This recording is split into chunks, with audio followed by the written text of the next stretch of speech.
Assalamualaikum warahmatullahi wabarakatuh. Kami dari kelompok 6 di sini akan membahas tentang eh, tema pelanggaran HAM dan supremasi hukum. Pertama, saya Faiza Sakina sebagai moderator hari ini. Saya Michael David. Saya Muhammad Najmi.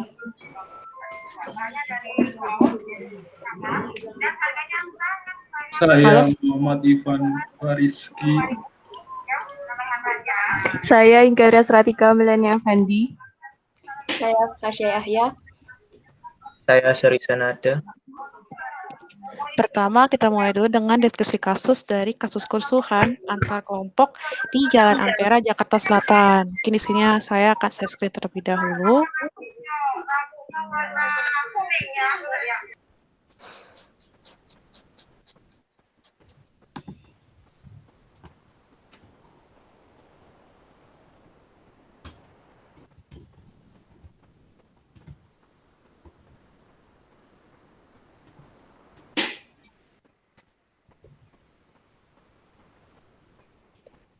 Sudah terlihat kan ya teman-teman?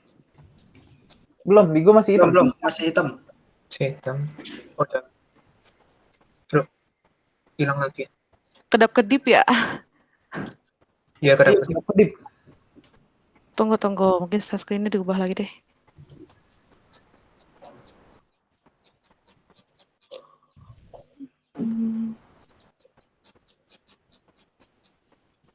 Ada yang mau bantu saya screen nggak? Yang link detik tadi di grup.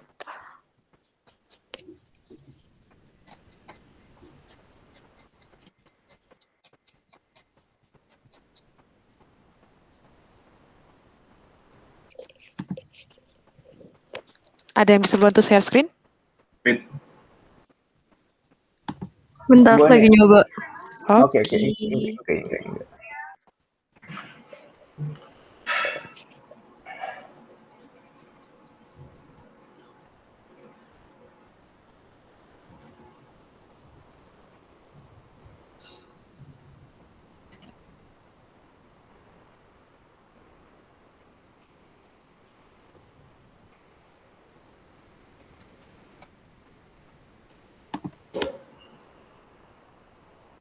Sudah terlihat.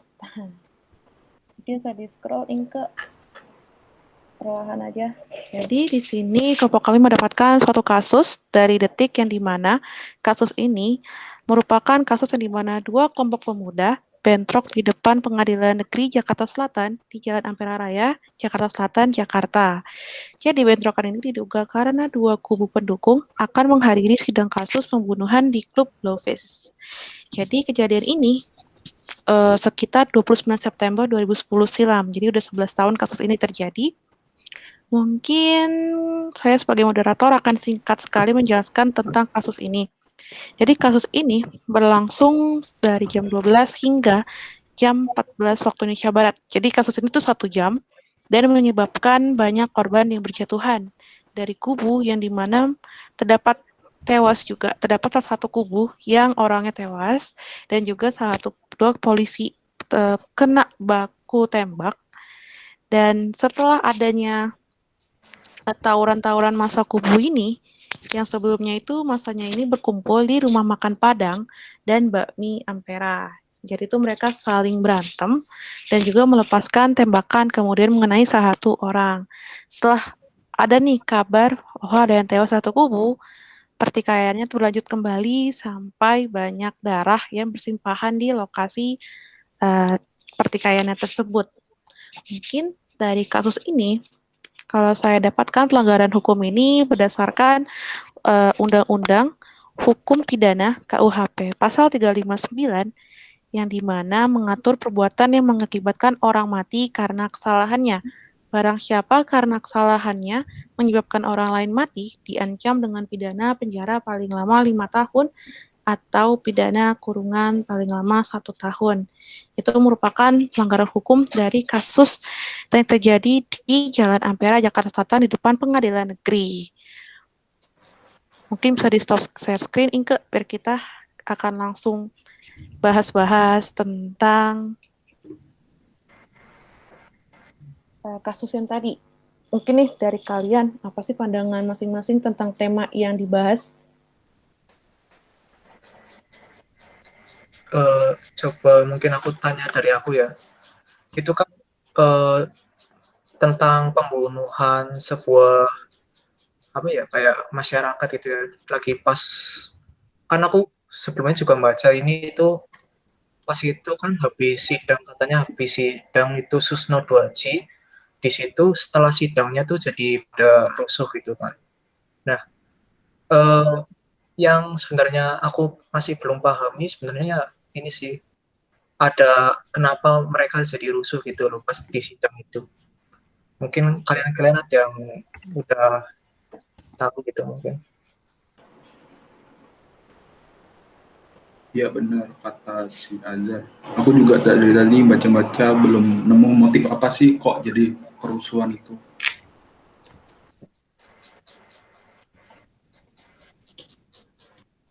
Mungkin sambil menunggu bahasan, kita coba aja cari masing-masing nih, apa motif yang tadi terjadi di internet terlebih dahulu, terus dibahas.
Saya nih guys, aku udah ketemu. Jadi aku ketemu dari Kompasiana bahwa pada tanggal 29 September 2010 terjadi bentrok antara kelompok Ambon dan juga Flores. Jadi diduga karena perpanjangan masalah yang terjadi di Blowfish pada bulan April.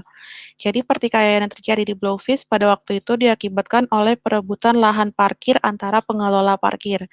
Salah satu petugas di situ mengatakan bahwa sebelum terjadinya kekacauan itu, memang sudah mendengar bahwa hal itu akan terjadi. Mungkin karena perebutan lahan parkir, terus pas lagi sidang, mungkin salah satu kubu itu kelompok Ambon dan Flores mungkin tidak setuju dengan sidang yang berlangsung.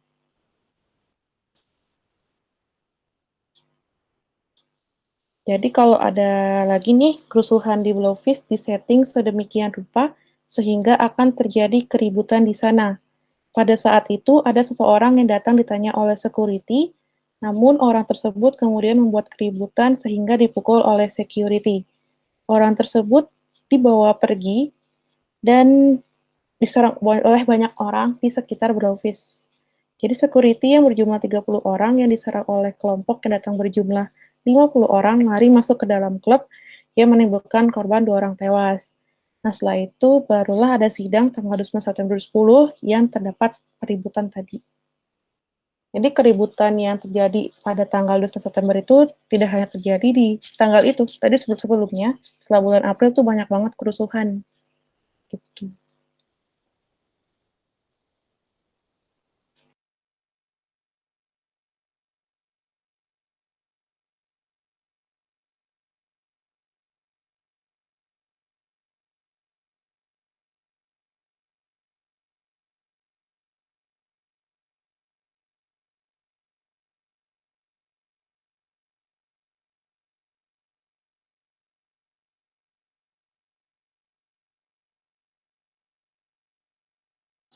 Nah, itu linknya ada aku share yang tentang kerusuhan Ampera. Bisa dibaca dulu, terus kita bahas pro kontranya apa.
Apakah masih dibaca?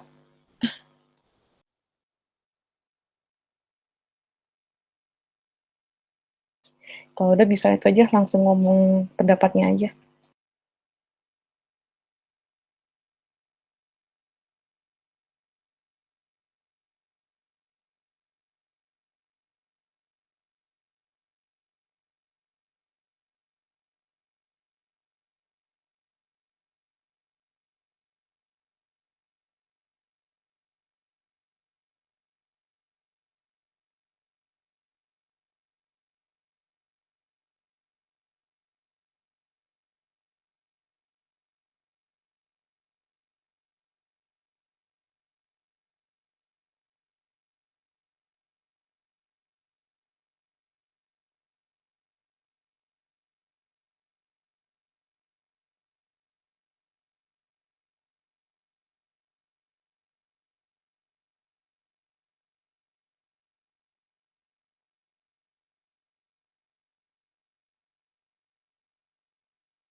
Di sini kami menemukan lagi penjelasan tentang kronologi yang mungkin nanti bisa nih kita dengan teman-teman bahas kedap-kedip lagi.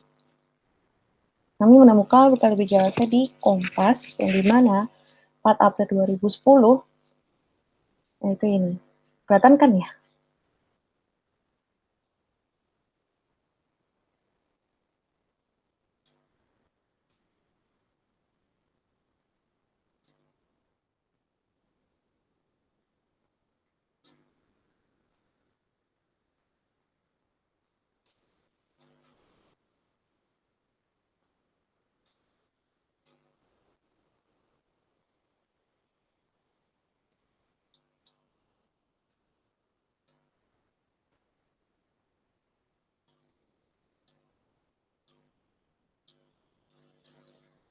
Mungkin untuk pelanggaran kasusnya, saya akan baca dari mulai 4 April. Jadi di sini sudah ada pelanggarannya, yaitu perkelahian antara dua kelompok, yaitu suku Ambon dan Flores di Bolvis. Jadi itu mereka saling kongkow gitu, tempat kayak kongkow. Nah, di situ ada yang mengaku anak pejabat dan ada juga nih salah satu sukunya itu dipukul petugas, di mana itu merupakan salah satu kasus pelanggaran HAM. Yang dimana terdapat beberapa orang yang meninggal 2 minggu setelah dirawat di rumah sakit setelah kejadian 4 April. Lalu pada 22 September, persidangan digelar untuk kali perdana. Jadi terdakwa kasusnya itu adalah Bernardus Melala dan Kanor Lolo yang dari 4 April kasus itu terjadi. Namun, pada 1 September pelanggaran kasus HAM terjadi lagi, yang dimana mereka lalu diamuk dan dipukuli pengunjung sidang dari kelompok berbeda yang bertikai saat hendak dibawa keluar dari ruang tahanan pengadilan menuju ruang sidang.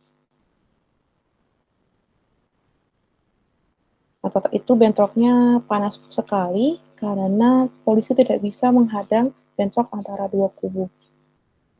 Pada 29 September yang terjadi kasus yang kita bahas kali ini, yaitu agenda persidangan lanjutan kasus Provis, yang juga bertepatan dengan agenda sidang mantan Kabar Reskrim pada waktu itu.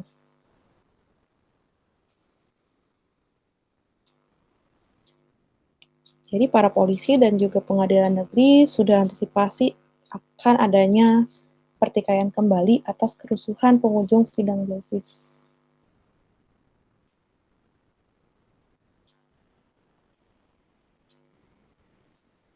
Pada saat hari itu juga, jam 1, aksi kerusuhan mulai pecah di antara kedua kubu, di luar area pengadilan, yang tepatnya di Jalan Ampera Raya.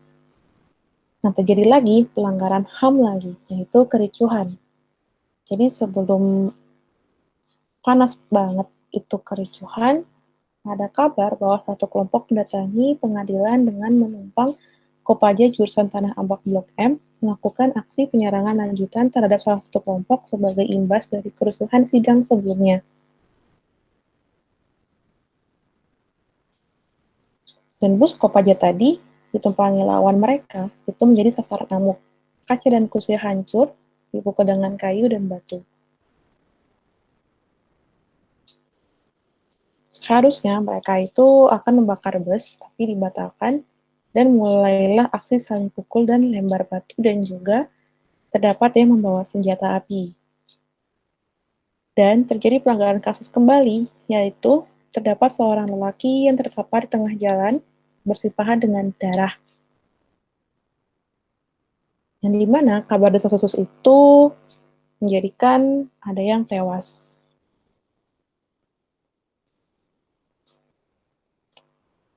Dan pada hari itu juga ternyata 3 orang menjadi korban tewas akibat bentrok dan lebih dari 10 orang luka-luka. Itu merupakan sisi kasus yang lebih jelas dari kompas.com. Oke, teman-teman dari yang udah baca dari kronologi dari berbagai sumber, bisalah sharing-sharing pendapat kalian tentang tema kerusuhan. Yang dimana itu merupakan salah satu pelanggaran hukum HAM yang dimana supremasi hukumnya di Indonesia masih sangat lemah.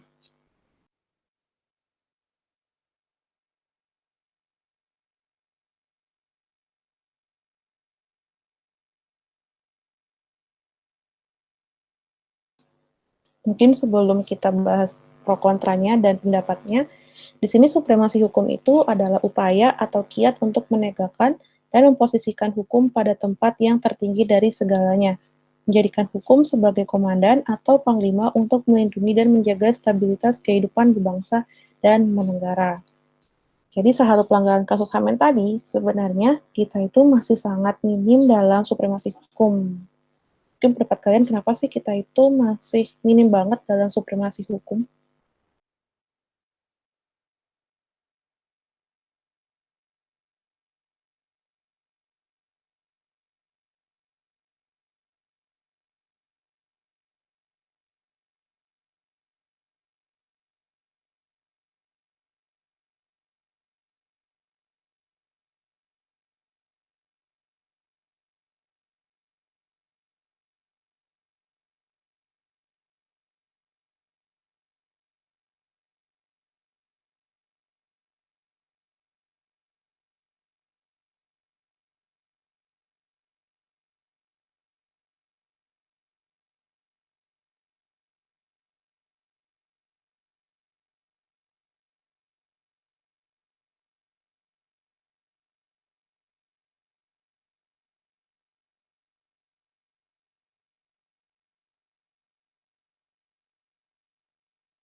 Mungkin nih pertanyaannya, di Indonesia kan penegakan hukumnya tuh benar-benar kayak kurang banget. Apa sih pendapat kalian pro kontra penegakan hukum tuh sangat lemah di Indonesia, apalagi kalau tentang penegakan hukum pelanggaran yang berat yang terjadi di kasus Ampera ini. Mungkin kalian bisa banget ya pro kontra.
Aku pengen berpendapat dulu deh ya.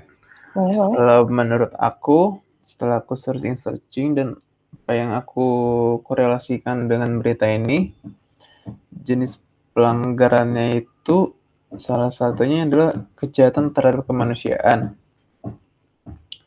Karena sebagaimana yang kita tahu, gara-gara konflik antara kelompok satu dengan petugas tadi menyebabkan beberapa orang jadi terbunuh. Jadi menurut aku itu melanggar HAM dengan jenis pelanggaran HAM-nya itu kejahatan terhadap kemanusiaan. Dan kalau misalkan kalau yang aku baca-baca juga untuk setiap pelanggaran HAM dengan sifat kejahatan terhadap kemanusiaan itu tingkatan hukumannya dapat bisa sampai 30 tahun, bahkan bisa sampai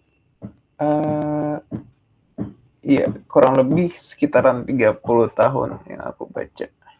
Bahkan bisa sampai seumur hidup. Itu menurut aku. Coba menurut pandangan temanku yang lain. Mungkin yang lainnya gimana? Pelanggaran HAM apa lagi sih yang tadi terpikirkan selain pelanggaran HAM yang tadi?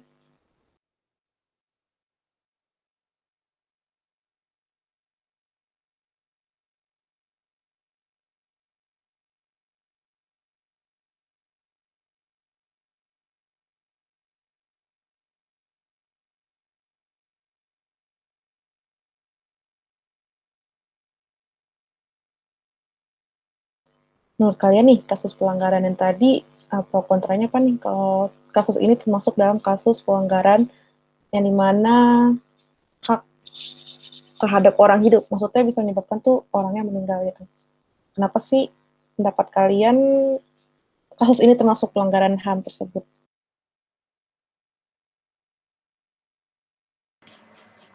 Aku mau komentar tentang yang itu deh, yang membunuh yang orang itu.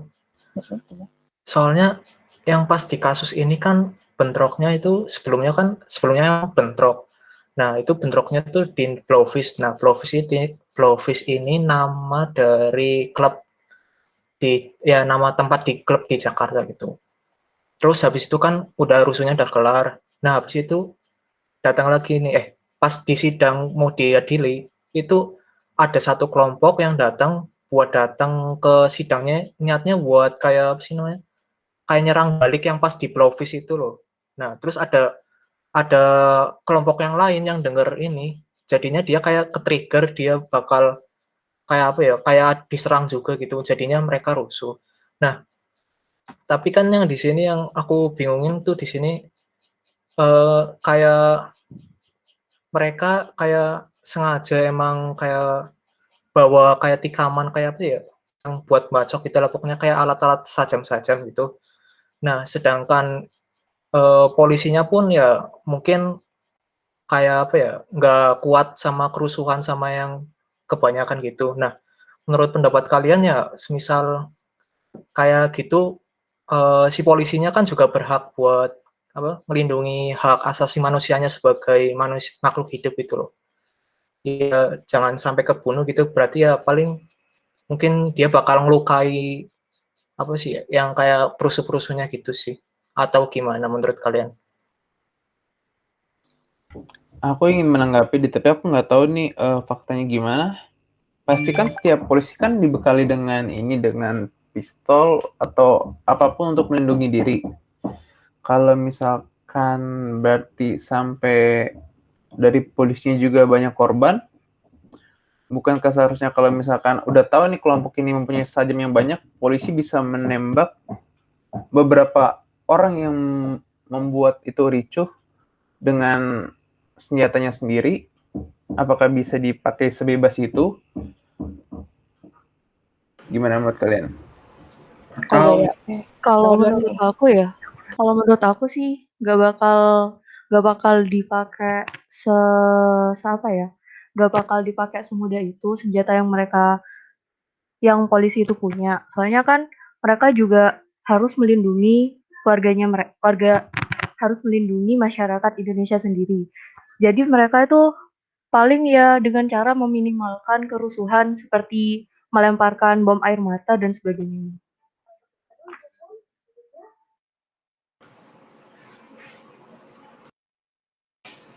Boleh Ivan? atau orang yang mau ke mana tadi katanya ada satu orang yang itu ya yang mendengar isu terus ingin apa tadi, ingin mengunjungi sidang itu ya, terus membuat kerusuhan gitu. Terus kenapa polisi kok nggak menggunakan senjatanya itu? Atau eh, orang itu emang disuruh ke disuruh sama suatu kelompok untuk menjatuhkan reputasi polisi itu, karena kebanyakan kita tahu polisi itu ya tahu sendiri kalau ada demo atau apa ya selalu langsung main hajar aja kayak gitu, biar kayak antara masyarakat sama polisi itu terpecah belah. Kalau dari saya sendiri sih, pendapat saya mirip-mirip sama pendapatnya Mbak Leni tadi yang melemparkan gas air mata dulu. Karena itu masih tidak melukai satu sama lain, masih setidaknya lebih aman daripada menggunakan senjata yang tajam yang nembak-nembak. Menurut saya seperti itu.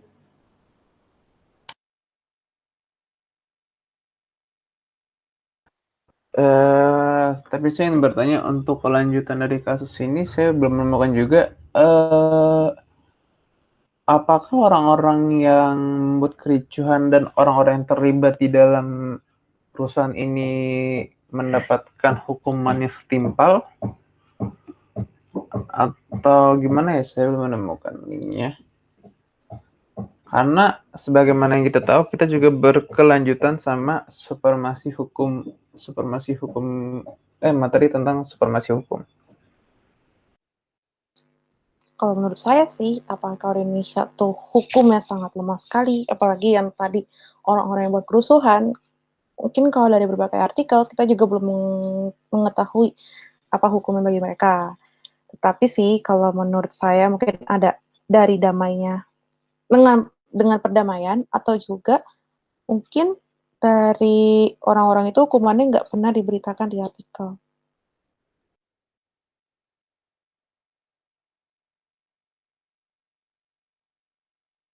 Oke.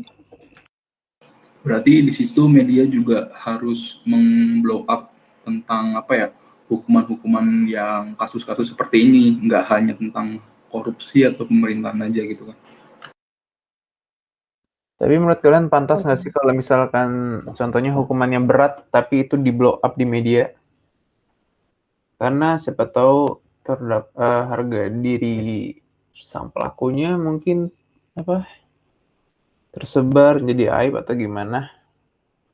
Pantas nggak sih? Aku hanya berpendapat aja.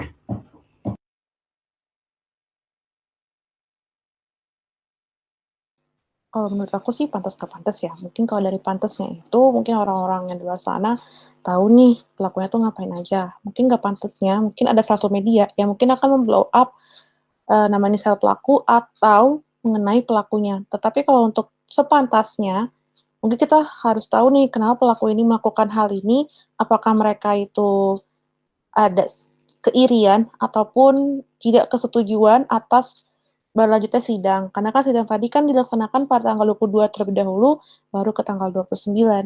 Mungkin kalau dari aku bisa 50-50 dari sepantasnya dan tidak sepantasnya. Kalau menurut saya sepertinya pantas sih di blow up, tapi yang di blow up itu yang sesuai dengan apa yang dia lakukan saja. Jadi kalau yang kayak dilebih-lebihkan atau yang lainnya itu masih belum. Sesuai dengan kasusnya yang dia lakukan dan hukuman yang dia terima. Itu pantas di blow up. Karena banyak akhir-akhir ini kasus yang pelanggarannya berat tapi tidak di blow up, namun kasus yang kecil di blow up. Begitu.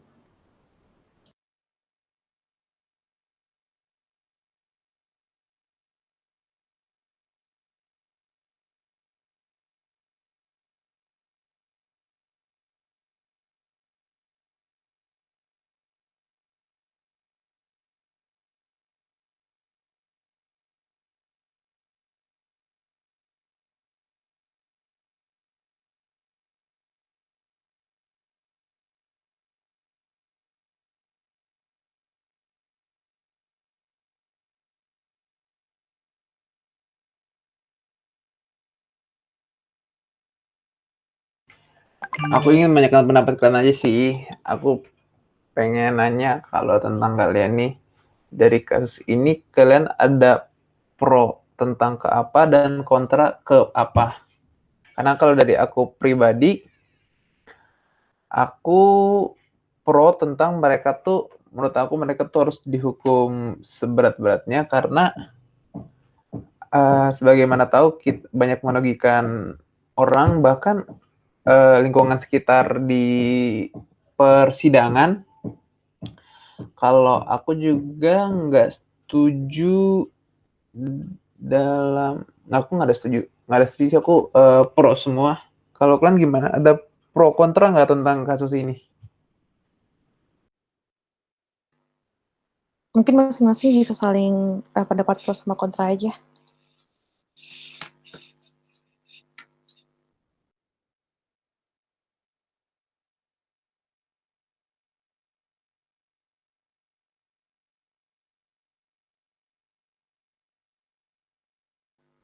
Mungkin bisa dari Inke, kamu ada pro dan kontra mengenai kasus ini?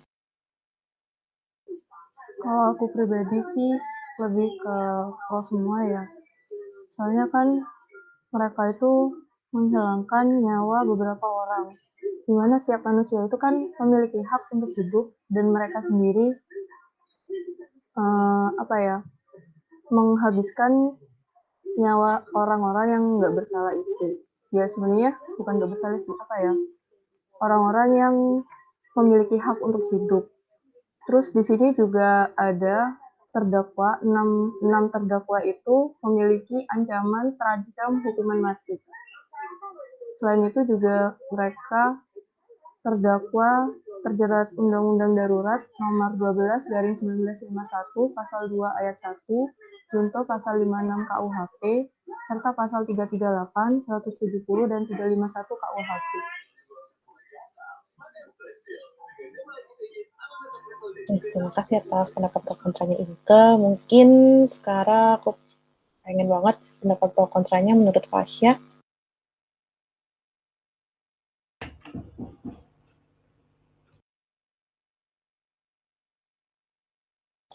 Nggak apa-apa, sedikit aja pro kontranya sambil nulis juga. Kalau menurut aku emang benar pro sih. Ya kayak yang tadi itu, kalau setiap manusia punya hak asasi untuk hidup. Kan tadi udah terjadi kayak kehilangan nyawa. Jadi ya aku setuju pro. Terima kasih pendapatnya Fasya. Sekarang boleh pendapatnya Azhar tentang pro dan kontranya.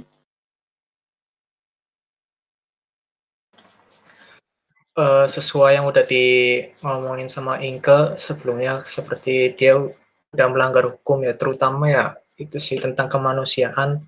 Jadi aku jelas pro harus dihukum ya seberat-beratnya juga, karena itu udah ngancam gitu loh, kayak ngancam nyawa manusia tuh udah menurutku menakutkan banget itu loh. Gitu aja sih. Lanjut. Boleh, sekarang lanjut nih pendapatnya Najmi mengenai pro kontranya. Saya pro terhadap kasus tersebut karena memang hukum itu harus ya menghukum seberat-beratnya pelaku karena telah melakukan kejahatan kemanusiaan seperti pembunuhan yang melanggar hak untuk hidup.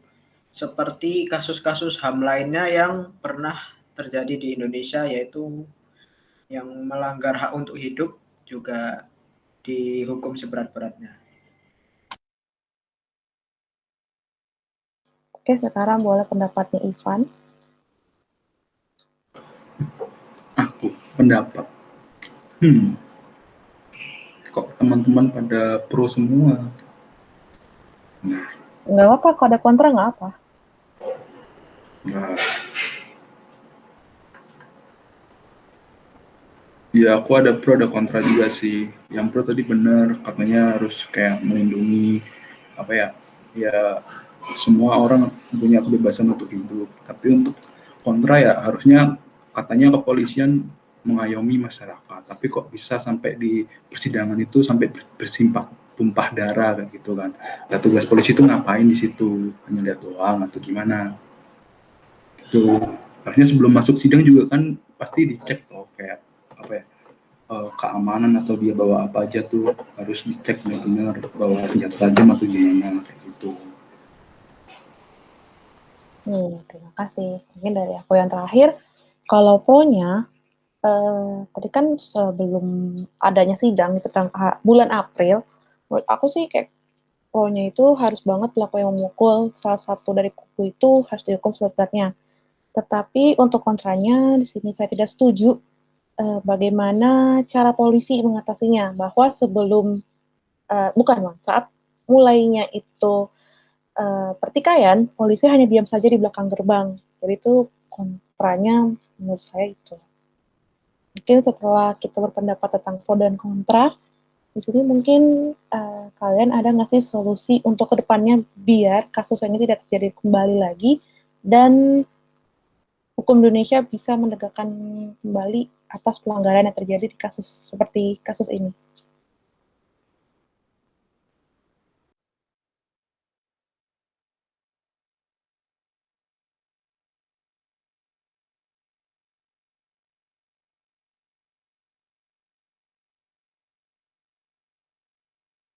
Mungkin yang lain bisa bantu. Kalau dari aku, solusinya adalah untuk hukum sekarang ini, saya ingin sekali tidak ada lagi yang dimana hukuman-hukumannya tuh tidak seringan seperti dulu, dan janganlah ada lagi tentang korupsi-korupsi dari persidangan kali ini. Dan juga semoga tidak ada juga terulang lagi kasus-kasus pertikaian antar kubu dari sidang-sidang yang sedang berlanjut. Setuju. Yep.